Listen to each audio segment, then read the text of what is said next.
Hey, Bethany. Hey, Charlie, how are you? I'm great. It's been way too long since we've seen you on one of our little podcasts. I know it has. Thanks for having me back. Absolutely. Well, I got a question from a prospective client, and I had no idea how to answer him.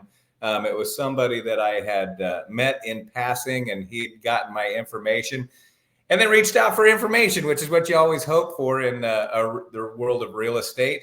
But when I didn't have an answer for his question, I felt terrible. And that is, he's been in his house several years, and he thinks with the appreciation that he's had, plus the payments he's made, that he may be sitting in an equity position where he can get out of his mortgage insurance. And he wanted to know what he needs to do to get that mortgage insurance to drop off his payment. But before we go too far, for those out there who may not even understand, because I'll tell you, I don't know the difference between MIP and PMI, for example. Let's talk a little bit about mortgage insurance and why we even have to pay that. Yes, absolutely. So, mortgage insurance is basically an insurance for the investors, for the bank, in case you default on your payment. So that if you're putting on a conventional loan, for instance, if you're putting less than 20% down, they have enough equity in that property if they have to foreclose, that they're not going to be upside down. So it allows the client to not come up with a huge down payment, so you can do less than the 20%, while also making the lender feel good enough to lend you that sort of money with that high loan to value ratio.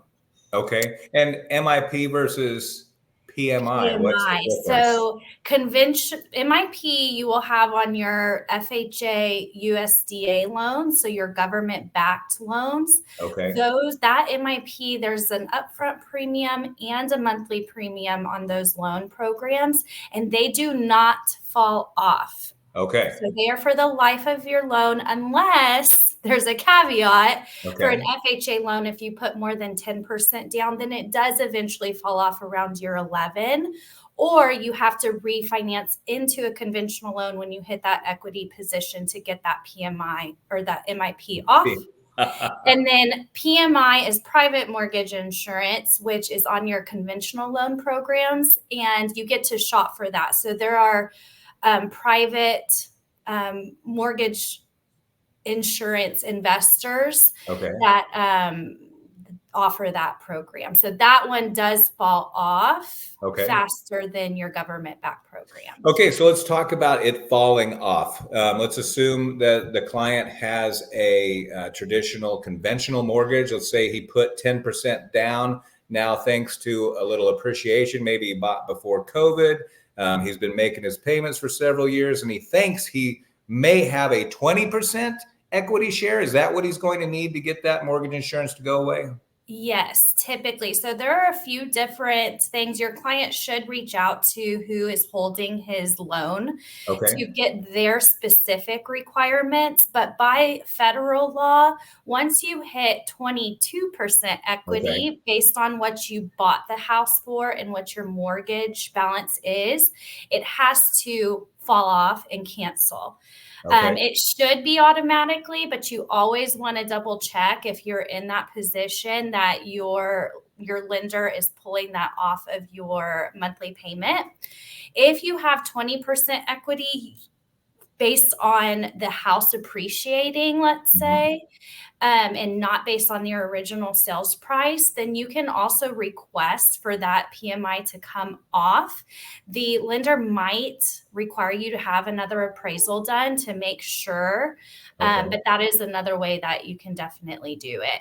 So you contact your lender, you say, I think I may have a 20% or greater equity position, at which point they may ask you to order another appraisal, Correct. typically costing around, $650 to $700. okay. If that appraiser does the appraisal, finds out that you do have over a 20-ish% equity position, then your lender will adjust that. And that could save hundreds of dollars in some cases every month, right? Yes, absolutely. Absolutely. That 78% for, let's just say a 5% down is usually around year 11, 12.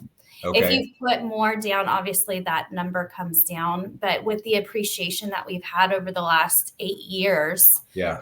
that appraisal might be worth the extra, and you might be making that money, that $600-700 back in just a matter of months. Yeah. So it's definitely something to look into. Based on what we've seen here in the Boerne area and San Antonio, if you bought your home anytime 2018 or before, or even probably 2019 or before, it might be worth looking into because your value certainly has gone up, as you can tell by your tax bill. And that is a topic for another day. Absolutely. We'll have to bench it for now, though. Bethany, thanks so much for joining us today. That was awesome. Thanks, Charlie.